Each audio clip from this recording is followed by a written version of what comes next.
Welcome to PolyCast, a Civilization podcast focused on game strategy. DanQ. Makahlua. The Me and Team. QNL. With guest co-hosts Alexander. Cartimandua. KMadCandy. MMC. Actually, we heard from, Alex and Annalee, hello. Don't make me imitate your voices. I'm tempted. They're busy making out and can't talk. Yes, because there's nothing like getting people in the mood than appearing on PolyCast. It is time, in fact, for the quote-unquote real introduction to the show, and studies have shown that people are more likely to listen to PolyCast by about 78% when we have a woman who does the introduction and or the closing to the show. When did you make up this statistic? He just completely pulled this out of his ass. Did no such study. 98% of statistics are made up. The other 10% are miscalculations. Isn't this a new record? You've got 3 women on at the same time. I think we've done this before. We've had... Oh, that's right. You had the Christmas special. Yeah. Is this Dan's horror? No, it is not. Yes. Certainly not. I am KMadCandy, and I am here with Cartimandua, Hi. Alexander, Mind the gap. MMC, Ahoy. and DanQ. This silly crop has produced a bountiful harvest this year. You invited us. And Makahlua. Who needs more caffeine to deal with this?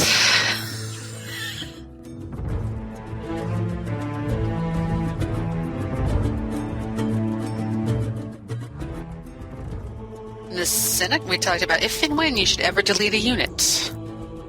In Forum Talk, we talked about Sonar as a promotion. With a deviation into the research lab on merits and possibilities for the inclusion of a unit workshop, akin to that found in Alpha Centauri in the Civilization series. Why there are no Infantry Unique Units. And Razing Corporation Headquarters City. Then under the Miscellaneous heading, considering the Civilization 5 soundtrack.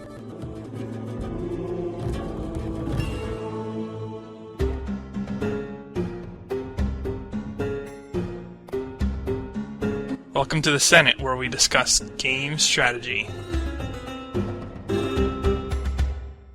Wondering if you should ever delete units. Pinstar over on CivFanatics started this topic about units cost gold to maintain, to cost pretty much the same for about everybody. So when is stuff so obsolete that you think I should just delete this instead of upgrading it and that kind of thing? Here's an example. You've overexpanded and you're about to go on strike. There's a good time to start deleting units. That is the most common time. I think another nice time is when you know, for instance, that your unit is going to die. Next turn, you just delete it rather than giving whatever that other civ is, be it an AI or a human, the satisfaction of destroying it. And a promotion from killing it. Exactly. Or if you haven't bothered upgrading your city garrisons since you had archers and now you have rifles, I think you could just delete the archers. Just build some new, or draft some new ones and delete the archers, yeah. Another thing is if you suddenly capture a large stack of workers for whatever reason, and you don't need that many workers, might get rid of a few and send the others off being busy. You know, actually, workers would be one of the few units that even in that circumstance I would not delete unless it was really, really late game, because I'll put them on automate, which is improved trade network, so then when railroads come around, away they go. And I think when you're talking about capturing lots of units for some reason, are you probably referring to like an AI's last city, are you? Yeah, they stack them.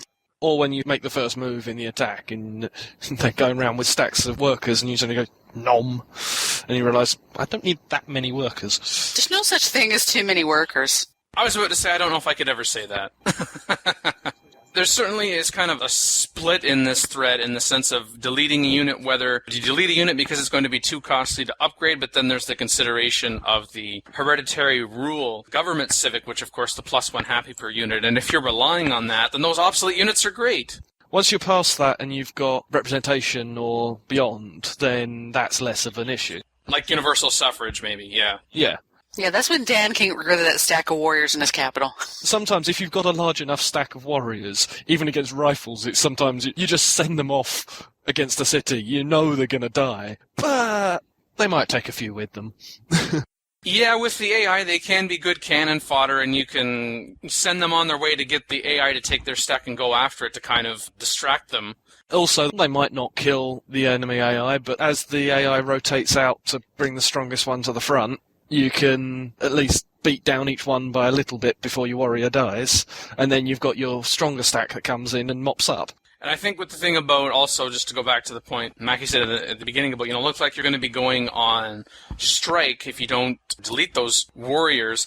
Either that, or with the warriors, I know, like with warriors for myself, barbarians are enabled, and they usually are in my game. I'm doing a lot of the spawn busting, and of course the spawn busting, the units are usually outside of your territory, but I often forget as my empire is expanding to move them to continue to do that, or it's no longer necessary, and at times you may find that, that warrior that's been sitting there for hundreds, maybe thousands of years, all I can do this turn is I can move him into my borders, and you will lessen, not remove that maintenance cost, and or if you're noticing, for instance, that you've got some unhappiness in cities and you're not able to work some tiles because citizens are unhappy and they're not working, if you can get that warrior into the city, back to the hereditary rule so that you can then be working another tile, then perhaps that will resolve your potential strike issue, because even at 0% you're going to be losing money. Just for our listeners wondering, how do you get into this strike situation?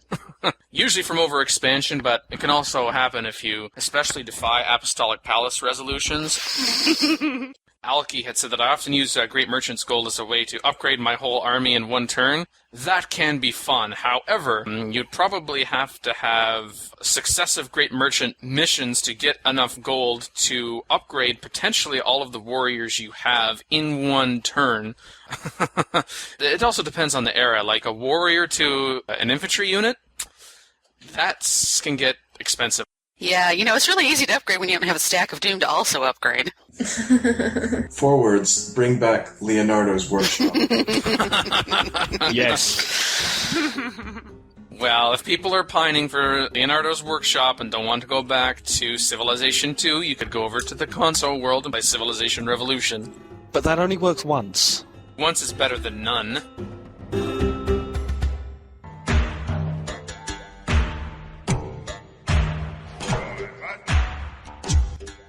This is Forum Talk, where we investigate hot Civ issues in the forums.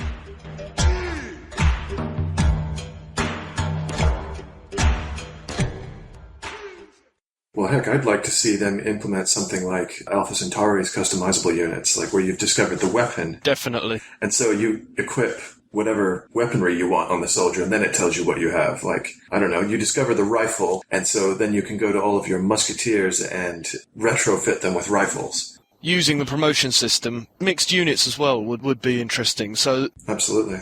Also be historically accurate, because you'd have, say, your musket, but occasionally the sharpshooters within that unit would be carrying rifles. Yeah. At the period of transition. So you'd have a couple of riflemen as snipers backing up the rest of the unit of musketmen. Or you could have the elite units that use all sorts of weaponry, like the Persian immortals were famous for having multiple things. I mean, they'd have their bows and their arrows, but they'd also have swords, but they'd also have spears. They could do whatever that you need them to do. Well, and of course, then you've got the modern commandos that pretty much use anything they can get their hands on. Oh, yeah. Kill you with your own table. Yeah. So this latest discussion of Swiss Army knife units, I don't know if you did it purposely or it was incidentally, but I think that is an excellent segue to Sonar as a promotion in Civilization 5, because the Alpha Centauri... Yeah, that was mentioned in that thread, the Alpha Centauri version. Since kind of stepping on Mackie's shoes here, because it really was her turn to choose a topic. No, go ahead. I better introduce this topic and I better do it well. Thread started by Mega Bears fan over on the 2K forums. Anyone else think that equipping a ship with sonar should be a promotion instead of a characteristic of the unit itself? The reason I bring this up is it's kind of unfair that destroyers can automatically see submarines, since destroyers are usually acquired before submarines. Thus, subs are almost useless before you can rarely, if ever, build them before somebody else already has something to counter them. I think there should be a technology for sonar. Once this technology has been researched, it should unlock submarines as a unit, and the sonar and depth depth charge promotions, where destroyers by default should not be able to see the submarines. Instead, any naval unit can be promoted with the sonar ability, allowing them to see submarines, and then additionally, the sonar tech could allow a depth charge promotion, which could give a large bonus to attacking against submarines. So this way, if you research sonar before everything else and you build a bunch of them, they will actually be extremely potent and powerful, much like the German U-boats were, even if the enemy already has destroyers. I don't know. With this idea, I think I'd rather have the ability to upgrade my units with different kinds of equipment rather than skills. Or maybe, you could have a few of the skill sets. Very much, yeah. That goes back to the Alpha Centauri style designing units and upgrading units, doesn't it? Yeah, and so it wouldn't just be the weaponry. In some respects, that's what the promotions were supposed to be. In CivV. Supposed to be a form of that system back. Yeah, it just, you didn't get the feel of it as much, I thought. Yes, you had the weapons and you had the base units and Alpha Centauri. You also had the equipment, which included the extra moves. I think there was a healing one, there was a poison unit one or something, and things like that. For Alpha Centauri there were, yeah. You could design units to fight mine worms, which I guess would be kind of equivalent to this, sort of. Submarines or mindworms. Do agree that the argument that you don't automatically get sonar, you have to develop the technology. The ships are still pretty powerful and pretty good at what they do, they just get more features later on. Or if you were comparing this to, like, missile technology, where you can shoot your missiles, but you have to do the Manhattan Project before you can stick a nuclear warhead in them. Well, but you could have, the sonar device as a wonder or something. Similar to radar was a big game-winning technology during World War II, wasn't it? Yeah, those should be things that you can develop and then upgrade your units with, I think. Notice he's got a note. Subs should automatically start with sonar promotion. Makes sense that they're underwater, they need to be able to see where they're going. Yeah. But ineligible for the depth charge promotion, which, if you want to be strict to the terms, would be understandable. But what about high-yield torpedoes and things like that? Although you could argue that the torpedoes are part of the basic attack feature of a submarine. Well, having a promotion to upgrade that. Well, you could always do the promotions later on that you've researched tech such and such, so now you can upgrade your submarines with this feature, which becomes available. And also, it'd be interesting to see having the sonar ability, not just all naval units, but have the option of building aircraft, an AWACS-style aircraft that carries sonar. Sure. You don't need a nuclear sub, a regular sub. You just are able to upgrade them with different features to customize them. Well, in some respects, you could have your basic warrior unit from the very beginning, going to a more broader thing. You upgrade him by adding weapons to him, and that's how you get your axeman, your rifleman, your maceman, whatever, but he's still a warrior. Perhaps you rename him based on the era, not on the tech. Yeah. So there's as you get to modern age, you get a soldier, and then as you get to the future, you might get a commando or marine unit. I could see that. I mean, in the ancient era, you have your warriors or your warband or whatever you want to call them, and then whatever you equip them with is what they become. On this particular point, I find myself going back and forth between the idea of just like a base unit and then the promotions for the customization, like the promotion system in CivV4, but even more so like the Alpha Centauri system. And those people who argue that no, you should still have these separate classes of units that we saw in some earlier Civ titles, for example, like CivV3, I think. They all had different types of subs. Because I know even CivV2 had regular subs, then you had nuclear subs. And CivV4 has the same, CivV3. Because you had the regular subs were just normal attack subs, sort of World War II era subs. Then you had your nuclear subs, which could carry missiles, nuclear missiles, once you had the Manhattan Project. Yeah, you had a lot of duplicate units. Like, Beyond the Sword added TAC nukes, so you had ICBMs and surface-to-air missiles and TAC nukes. It's interesting that the people in this thread, for example, that are really on the historical accuracy, some people want to see this versatility, like this opening poster said, he did a lot of comparison to what happened in real life. And then there are also those people who say, no, there should be the different classifications of things because of, in real life, the first submarine, not only was it not as powerful, but there was a different purpose behind it as compared to the submarines that you would then see in World War II. Well, even in World War II, most submarines could hide for a short period but most of the time they were still surface boats that could hide themselves if they were in danger of being detected. It wasn't until the Germans came along with the snorkel that they could actually go underwater for long periods and actually become predators.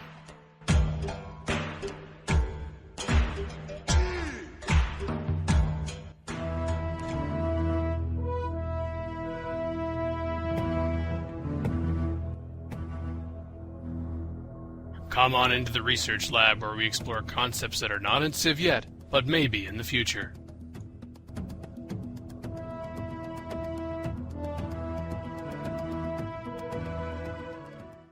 We've talked about the Alpha Centauri system here, and I didn't play much of Alpha Centauri myself. Heathen. I had my teeth hooked into Civ 2, but also it was just by default, how dark things were on the screen. But I still value what Alpha Centauri had in a lot of respects. And so, for those wondering, this Alpha Centauri system was described in a separate thread on 2K. It was actually linked to by Stepan. For those who have played more of Alpha Centauri, I think this is a reasonable description, the little that I remember.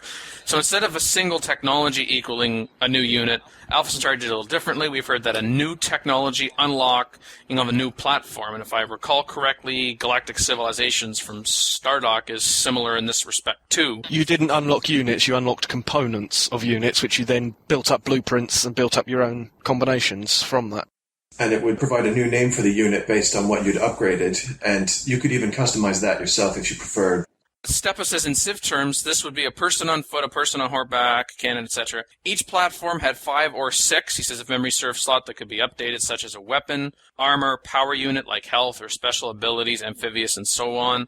In Civ terms, as you progress up through the text, your infantry get better reference and armor, which what Alex and Stewart have been talking a lot about. But Stepa says, my point is that there has been no apparent widespread desire to see something like that in Civ, other than the special ability upgrades we've seen in the last couple of promotions. I wonder about that because I thought AC's approach allowed for remarkable diversity in strategy, and Slow Target says he doesn't think it works for Civilization, but it was because, quote, people ended up continually making the same units, thus eroding most of the fun of having flexibility, quote unquote. I'm not entirely sold on having something like Alpha Centauri, but if the reason for not having it is because of how people used it, then I think it's more of a question of tweaking the system itself so it's not people continually making the same things. In Civilization 4, you do have the ability to get some new promotions when you get a particular technology. Gunpowder, for instance, you now get the pinch promotion, or mounted units, for example, first thing that comes to mind. But to me, there needs to be at some point where there's like restrictions on the type of promotions an older unit can get, so it could get upgrades through a combination of technology and also through successful combat performance. Then it's like, okay, we've done as much as we can with this unit through technology and through its own ability in battle, just as kind of gameplay balance to the realism thing. Then if you want to go beyond that, you need this next classification. But that tricky balance is, of course, so that you don't end up with half a dozen different types of the same thing, because I think that throws not only long-standing players off, but also makes it more complicated for newer people looking to come into the game. One thing I'd say is the Alpha Centauri system, although when you research a new tech, it would give you a couple of basic blueprints automatically, based on what other technologies you already had. You had to get a new unit, you had to design your blueprint to get it how you wanted, then you had to build your prototype, which was more expensive, then you built the units regularly. And also, you had only so many blueprints. You could upgrade the blueprint to a new unit, and that would upgrade all your units of one type to another. But it got rather complicated, whereas what might work better would be an amalgam between the Alpha Centauri method and the Civilization promotions method, where you could build your basic unit. It's a basic unit wandering around in the world, it's already built, and then you give it the weapons, give it the armor, to make it into your own thing. You don't worry about blueprints, you just promote it into what type of unit you need it to be. You're promoting it to a rifleman, promoting it to a machine gunner, etc., etc. You've discovered feudalism, you now can access chainmail. Yeah. And so you go in and you find your old swordsmen and you equip them now with chainmail, and so now they're medieval swordsmen or something. It was a good idea with having to build a prototype, but then again, you can just make it the first units you upgrade their equipment on. The upgrade is slightly more expensive and then gets cheaper later on. I don't think you'd even need like a prototype for most of the Civ stuff because it's just infantry and cavalrymen for most of the game. Yeah. You could limit the prototypes to weapons or something. Or giant death robots in the game. You limit it to the weapons, whereas the armour, you don't have to worry about prototyping. The other features like having a medic unit, having a recon unit that can camouflage themselves, hide in the undergrowth and things like that, those sorts of promotions, those don't need prototypes, but the weapons need prototypes, because you don't want them to blow up in the face of the unit that's using them. Well, like if you had cannons, for example, the first ones you get might be those primitive, early medieval ones that tended to blow up in your face and accidentally kill your unit. So you could go through a sort of technological development with more advanced weaponry where you discover what doesn't work. Actually, if you built a new unit to take advantage of this new technology and gave him a hand cannon, then you have a small chance of the cannon blowing up and killing that unit. However, if you took your most experienced unit and gave him a new weapon, he's got his experience behind him to know when it might blow up, and that will lessen your chance of killing him. Sure. And then once you say had 5 turns with a unit that hasn't killed himself, then the chance is gone forever. You can start giving it out to all your units. Something like that, yeah. A lot of that stuff would have to happen behind the lines, I think. Yeah. Yeah. Probably need a lot of balance, but it would certainly be interesting to think about, if nothing else. Yeah, a lot of default automation as well, just for people who are just like, oh, just let the game make a lot of these decisions. Yeah, because there was a lot of people who played Alpha Centauri that just used the default units. Yeah. So, say you've gained access to the mace. You can just start building macemen, or you can go through and retrofit all your swordsmen with maces, or you can customize so that you have a unit with a sword and a mace, or whatever you want to do. A sword and a mace, so perhaps the sword has one bonus, the mace has a different bonus, and the bonuses are halved if he's got both, but he has both types of bonus. Like the sword might be better against infantry, the mace is better against a unit on horseback, because you can whack it and knock him off the horse, for example. Something like that, yeah. So you've got those 2 bonuses, but the bonuses are maybe the actual values are halved, because he's got both. To prevent uberness. Yeah. So like with the Persian Immortals that I mentioned earlier, got bows, spears, and swords, but they don't get as big of bonuses. They're not specialised in any specific one, but they are very versatile. Yeah. You got breadth of skills, not depth. Yeah. Or you get a limited amount that you can make as well, or something like that, since they're so elite. Yeah, well, so that's why you could have a unique base unit. So you could have a unit as well as just a unique weapon. So you'd have your unique unit, which, instead of carrying 2 weapons, can carry 3, for example. Sure.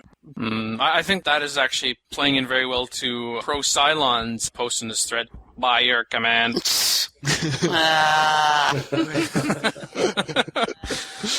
Which he's saying that a good compromise to all this would be if you allowed basically to create 2 to 3 of your own unique units every era that you have to stick with once you have designed them. He says, I think this will work a lot better in a game like Civ since it has many trade-offs. Unique bomber and unique battleship, or unique tank and unique submarine. Decisions like that make for some very different wars.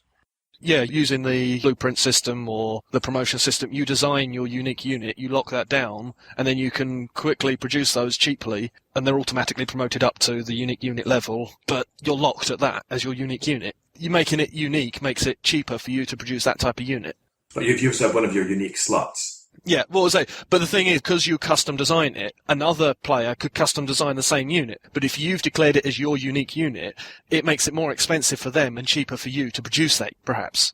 Another advantage of this system would also be that the game could recognize certain units that you've produced as unique units, or at least give them like a unique name. So you don't just have each Civ having 1 or 2 unique units, because the game is recognizing several of the things that you've produced with unique names. So like German tanks, you get the Panzers, but then like your knights, you could get Teutonic knights if you equip them with the right combination of equipment. Like in RPGs where you get set bonuses if you've got all armor from the same set. So like if your German knight is equipped with a lance and a certain kind of armor and some other item and some skill, congratulations, you've unlocked Teutonic Knight. Yeah. By this combination. And because of that, yeah, he gets the set bonus and the unique bonus on top of his regular bonus, but... That's very complex, though, so it would probably need to be streamlined. Yeah. So I suppose that goes back to the, you don't unlock the unique unit, you unlock the unique weapon or unique armor, and so you can build regular chainmail macemen, or you can have something else. You can have splint mail, creates a unique unit by adding those 2 combinations. Well, and there would be different strategy behind it. So, like, you've unlocked chainmail, but it's more expensive than the leather armor that you've been using up to this point or whatever. And so you can continue to use the older weapons and armor for cheaper units, but they won't gain the bonuses from the new stuff if you want. Of course, you'd have things obsoleting after a while, but they're not automatically obsoleted when you get a new tech. Yeah. It'll be 3 or 4 techs down the line. Yeah, absolutely. So leather armor would be obsolete by the time you've got modern reactive nanoweave armor or whatever. But yeah, when you've got your chainmail and your plate mail, it's not obsolete yet. Leather armor for the cannon fodder is still viable. Yeah. Dan is skeptical. No, what I was thinking first off, especially the difference in the technology, it made me think of the Civilization Daydreams comic by Tim Buckley with the guy with the sword, and he sees someone who's like a marine with a gun. He's like, "Oh, that's a funny looking sword. What do you think you're going to be able to do with that?" And then he finds out it's a lot better than a sword. But one of the things that I liked, for example, with Beyond the Sword was the ability, in addition to random personalities, was the unrestricted leaders, in the sense that, okay, Civilization for some people is about recreating history, and that's where you get into the scenarios and some of the more specialized mod packs. To me, reimagining history. So instead of just Egypt having those war chariots, Spain should have them, or Korea, or whatever. And so now, especially when we're talking about pro-Cylon's suggestion of having like 2 or 3 unique units, this is just taking it to a more extreme, where if you knew, for example, that Egypt had a war chariot, then if you had enough contact, enough exposure to Egypt, then why couldn't, say, another civilization also be able to design their own war chariot, but at the same time have some sort of restriction, some sort of variation, so it wasn't quite exactly the same, so then perhaps you don't get into the same problem with the criticism about the Alpha Centauri unit builder, which is everybody just ends up building the same darn thing, because they are the ones that are the most powerful. Liking your idea there. It sounds a lot like cultural diffusion to me, where like the Greeks are coming along with their hoplites or phalanxes or whatever. People are like, hey, this is a good idea. And then you can create a unit that uses that fighting style but uses the weapons of the local culture or whatever. Or like different civilizations that tried to copy the Roman legion in one form or another, where they're trying to copy the weaponry or whatever the unit has, but they're doing it in their own way. I'm just having this vision of Mega Bears fan perhaps listening to this podcast, and he's kind of like, how did you guys start on Sonar promotions and like... Yeah.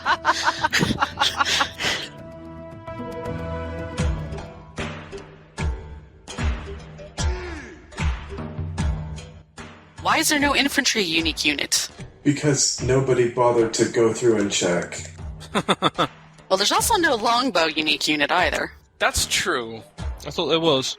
No, there is now in CivV, but not in Civ4. Where the guy's talking plasma cannon, I think that those units are the common equalizing units of their time. The game is saying that by the time longbows were invented, pretty much everyone could use them relatively equally, so there's no one empire with a huge advantage there. I would disagree with that, because having experienced what it takes to do with a longbow, those are actually much bigger. I mean, when you hear the word longbow, you just think of a bow that is long, as opposed to a crossbow. But a longbow is actually nearly like twice the size of a regular bow of that fashion. And so it takes a lot of skill. It takes about 10 years of practice. And also it's the culture behind the training as well, which is what would make it unique to some cultures.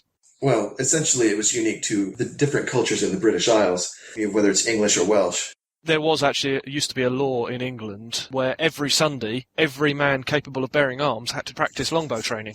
Well, it's because it was so effective militarily. Initially, when I read the thread about why there's no infantry unique unit, my knee-jerk reaction was, well, it's a later game unit. Well, the Americans have Navy SEALs instead of Marines. Mm-hmm. I mean, I'm not saying that there aren't any later era unique units. The first unique unit potential idea that comes to mind for infantry would be the American GI, because GI is general infantry, isn't it? Then how would that be unique if it's general infantry? Haha. But it's the American GIs. It stands out. That's American. Unique to America. Yeah.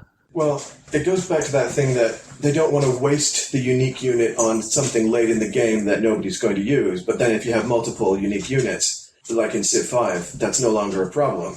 Yeah. But yeah, Civ4, that was definitely a problem where, I've just barely gotten my unique unit, and now the game is over, and I can't use it. Although it does, for people playing America, they want to beeline to the end of the game, get your unique unit, and Yeah. just about the same time that everyone else gets their unique units, and so your unique unit is so much more powerful than everyone else. Well, and now with the Americans, they have Minutemen. So you're in your 1700s with a unique unit instead of having to wait all the way until the end of the game for your bomber, the other American unique unit. In addition to the part about the later game issue in terms of gameplay, in terms of having a unique unit, not as many in the later game because it's less likely that people are going to get to it. But also if you look at really the realism argument in terms of the civilizations that are included, their unique unit, their unit that whatever period of time really stood out as an advantage over anybody else in their immediate vicinity came before, sometime before, in a lot of cases, infantry. So in realism sense as well, it also makes sense that we don't have as many modern era or even industrial era unique units as, say, we do ancient, classical, medieval.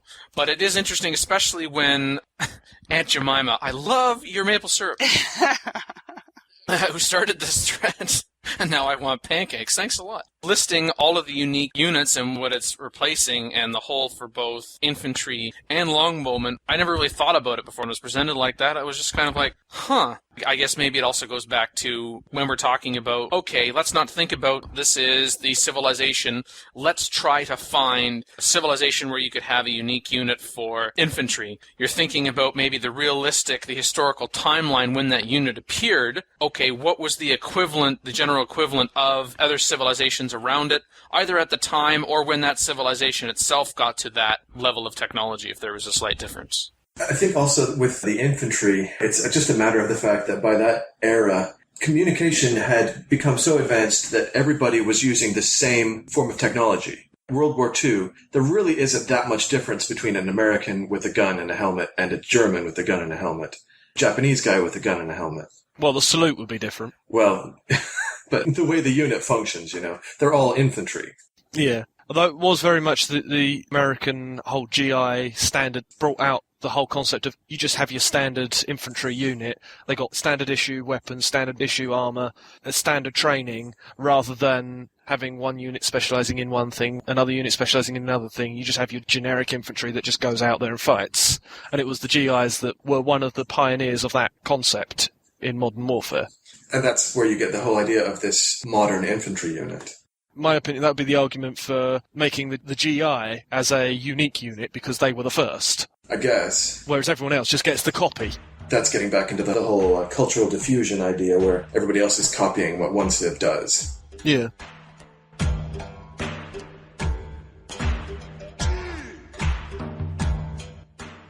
Razing Corporation headquarters city in Beyond the Sword, the end result is similar to if you raise a holy city with some notable differences. You do not get a Diplo hit for raising a city because it happened to be a corporation headquarter. Like, you will get raising city negative anything, but then if it happens to be a holy city, You're dead. You get another negative modifier, but nobody seems... You're dead. But hey, you raise a corporation, nobody cares. Just like you don't lose the religion if you lose the holy city, except that, as was pointed out, you lose the benefit of the headquarters. Just like you would lose the benefit, not the holy city, but if you had the shrine, in addition to having the city that was the holy city, the person who had that shrine will now lose the benefit of that if it was in that city, because you cannot build the shrine again, just like you cannot, let's have a new holy city. So I guess it really depends if you are taking a city and it happens to be the headquarters for a corporation. Depends on the circumstance. You may think twice about raising it if it is a corporation that is well spread, and it's like, well, I wouldn't have built that corporation, I wouldn't have spread it, but I would still like benefits for it. I guess there's really no modern comparison to this thing. We haven't ever had a city be raised that was the headquarters of a corporation. No, we have not. But when you consider that in Civ, the mechanism is the same as a holy city, it's just corporations as modern religions. Yes, the mechanics are similar, except that I would distinguish between the two in the sense that you don't adopt that corporation. It's not has the same entrenched ideological connection as you then say, okay, so now we've got the holy city for this religion, we're going to adopt this as the state religion, we now define ourselves by that. Instead of having a state... religion, you have a state corporation? That's called communism. Not necessarily communism, because you've got things like the BBC is a state corporation. That's true. In Civ, instead of having a state corporation, you have one corporation per city. With some corporations, if you put offices of one corporation in a city, it wipes out one of the others. Some of them can overlap, but not. For example, Mining Inc. and one of the others, they wipe each other out, don't they? Yeah, Mining Corporation and Creative Constructions, and if you want to do that corporation takeover in the city, I don't know percentages, but it costs you more to be able to do that than to just put a corporation in a city that doesn't have any corporation. But that's no real difference between when you've got the more religions in the city, the less likely you're going to succeed. Yes, but at the very least, when excessive religion actually gets into a city, it doesn't bump the other out. No.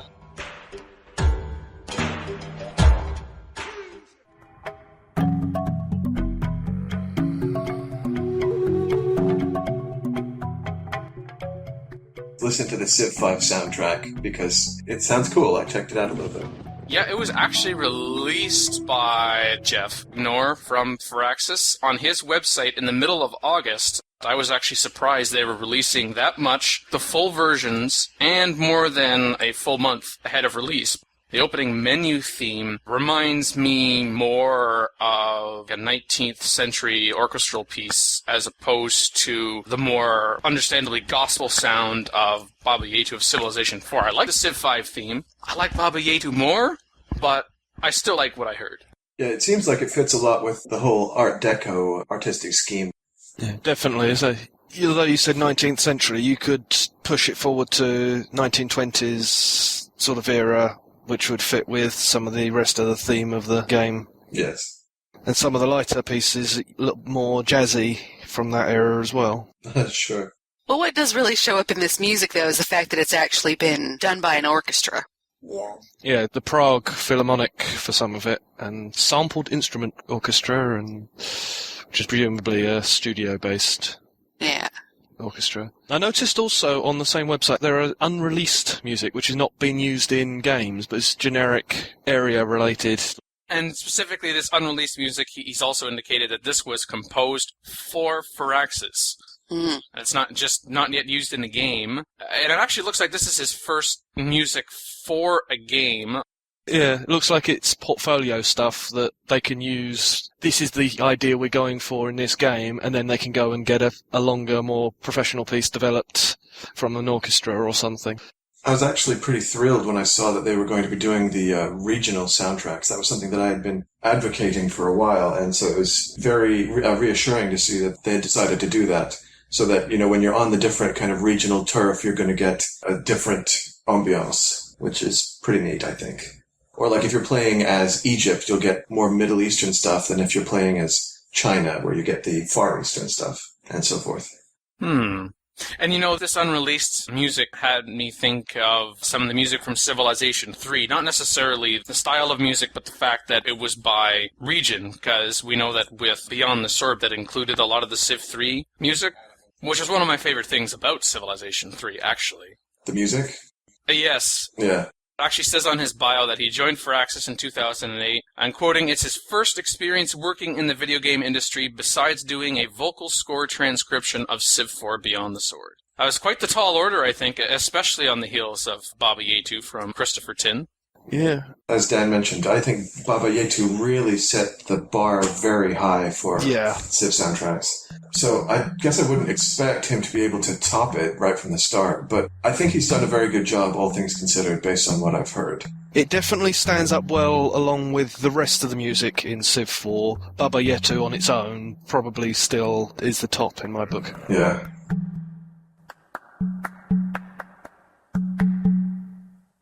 Call in today. In North America, the number is 301-637-7659. That's 301-637-POLY. In Europe, 44121-288-7659. That's 44121-288-POLY. You can Skype us at the PolyCast or email us at thepolycast@gmail.com.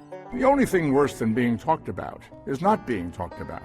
For more information on PolyCast, Our sibling shows Modcast and Revcast Or about PolyCast in general. Log on to the series' official website at thepolycast.net. thepolycast.net.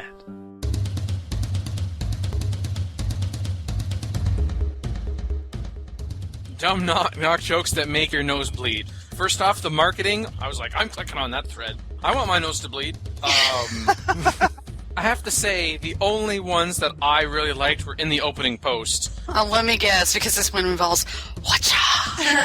Part of it, I love saying that word. I'm so going to use that one, though. Knock, knock, who's there? Watcha! Watcha who? What ya doing? I'm so going to use that in our weekly game. But I also like the Pakal one, too. Knock, knock, who's there? Pakal. Pakal who? Pakal your bags and get out. But some of those on there were just dreadful. Dumb. Well, what's actually really nice about this episode is even though we had 2 regular co-hosts away, we actually had 2 former regular co-hosts to be on. So I kind of like how that worked out. Kelly? Yeah. Has PolyCast changed any? Is this just like how you remember it, for better or worse? It's changed some, but it's still cool. It was better before, but it's okay now.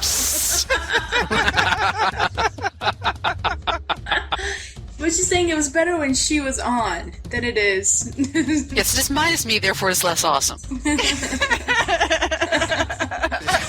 To you, Annalee, is it just like old times? It is. It doesn't even feel like there's been a gap, actually. I'm just like, oh, I'm just picking up as regular. Thank you for listening. We've had with us Daniel Quick. As always.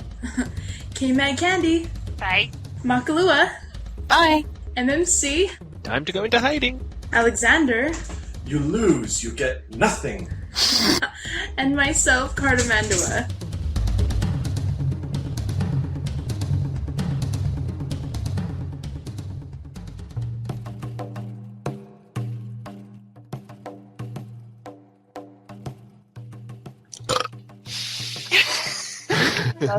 I don't even have to ask who did that. I don't either. Hello, Stewart. Hello. Yeah, you know how frustrating it was to have to just take DanQ when DanQ is awesome was already taken? Just like crap. Alright, come on, introduction. Don't let Dan get off on a tangent. Seriously, he does that. I know. Welcome to Polytangent. Now, that would be great if there was actually a real dance and they called it Blue Squiggle. I'm not sure I'd want to see it, but I'd like to hear about it. Anything like the hamster dance? I hope not. Or a safety dance. Safety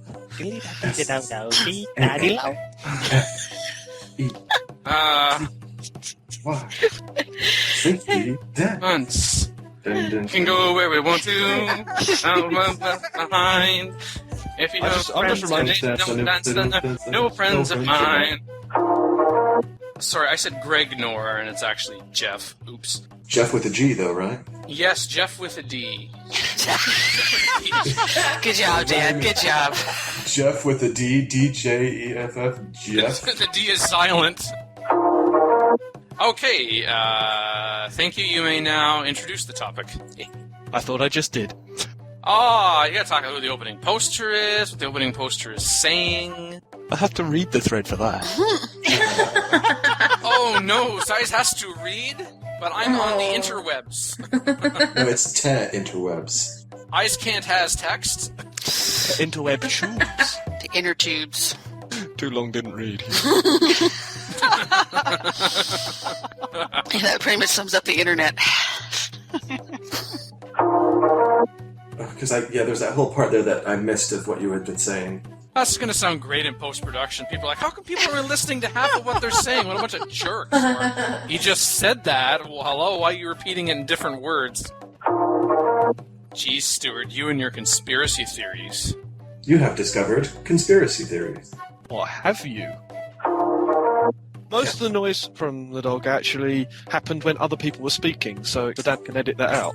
Oh, at first I thought you were saying, yeah, the most of the squeaking occurred when I wasn't talking, and Dan can just edit everybody else out.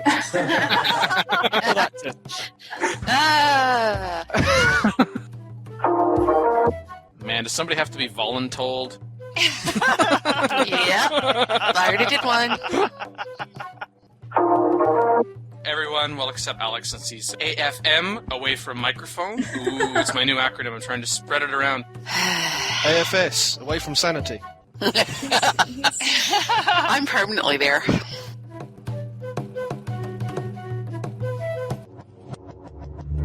Record date? September 11th, 2010. Civilization 4 Warlords and Beyond the Sword sound clips. Copyright Take-Two Interactive. Copyright Civilized Communication at civcom.net.